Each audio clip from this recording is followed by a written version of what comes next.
Hi, welcome to the Get Ready with God podcast. My name is Julie Taylor and I am your host, and I am not God. Obviously, I'm not an expert. I'm not even a scriptorian. I'm literally just a girl sitting in front of a microphone, hoping God is real. The Get Ready with God podcast is the daily devotional podcast to help you see divinity in every day. Are you seeing it? Can you see it? Man, it's hard to find sometimes, huh?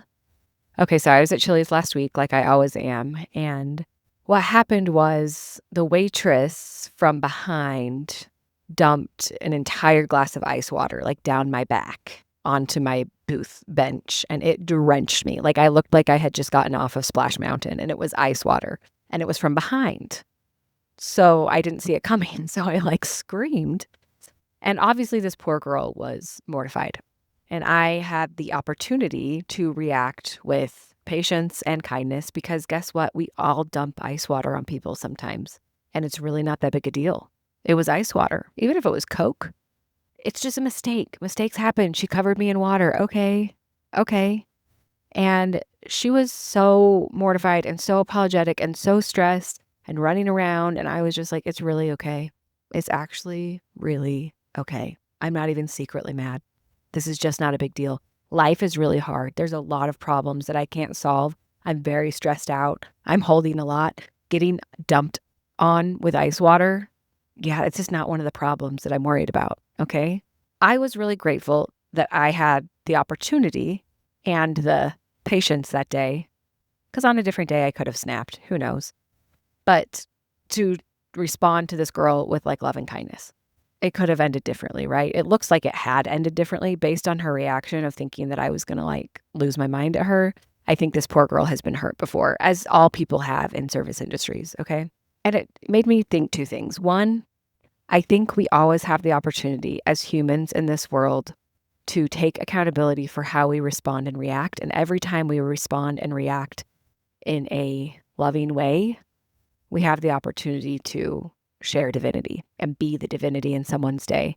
I think of this a lot with my kids, specifically when they were really little and I was really not okay. They would just need normal little kid things, When my kids were really little and they wouldn't stay in bed or they wouldn't sleep through the night, or they would wet the bed or have an accident or something. Sometimes I would react poorly to situations. I would snap, I'd roll my eyes, I'm human.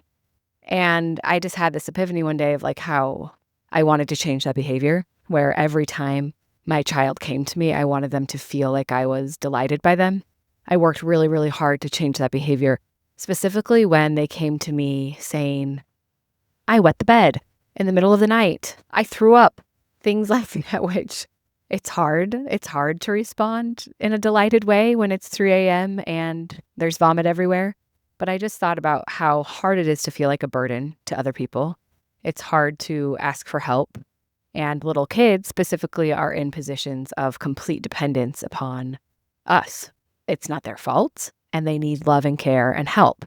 And I made a really big goal and intention to always respond positively so that they knew that I was happy to help and that they knew that I loved them and that I would always respond with love and care to them. I'm not perfect at that still. I've been working on it for many years. I'm really not perfect at it, but it is an intention that I have in my parenting to, as often as I possibly can, try to respond with love and kindness to my children to make them feel like I'm delighted by them.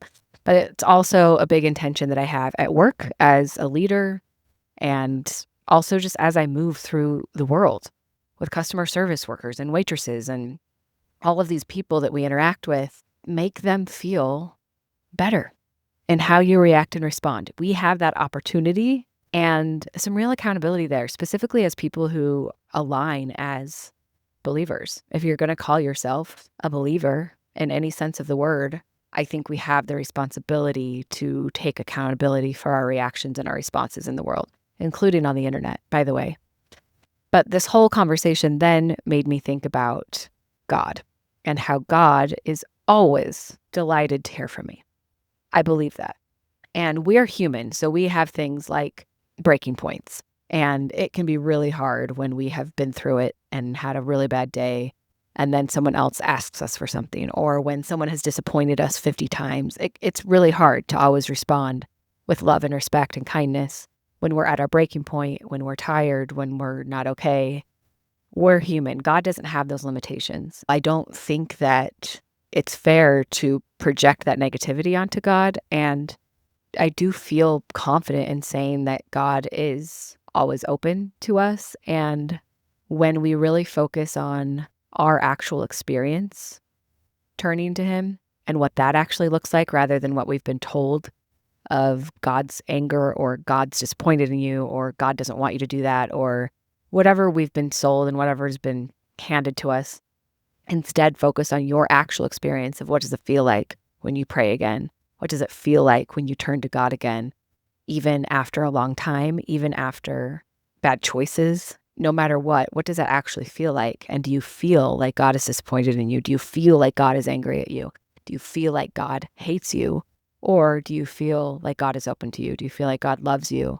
Have you ever had a time when you've been directed to feel His love in a time when maybe you didn't think you deserved it? It's just something to think about because I believe that a divine reaction is always a delighted, kind, loving, respectful reaction. And as a human, that's something I'm trying to get better at. I'm not perfect at it, but I do think God is perfect at it. I really do. So if God is perfect at it, it's safe to assume that He's always delighted by us and He's always there for us. And that can take some of the fear and the shame out of turning back to God, no matter where you've been and no matter how long you've been away. And no matter how you feel, maybe you don't trust God yet, tell Him, talk about it. Maybe you don't know if you believe, great, talk about it.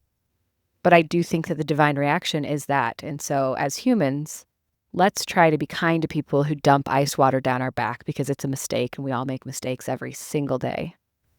And in our relationship with divinity, let's try to remember to not project our imperfections and our limitations of humanity on God, and instead experiment with our own experience. I'm going to be real with you. I just ordered sushi on DoorDash because I'm having a really, really crappy day.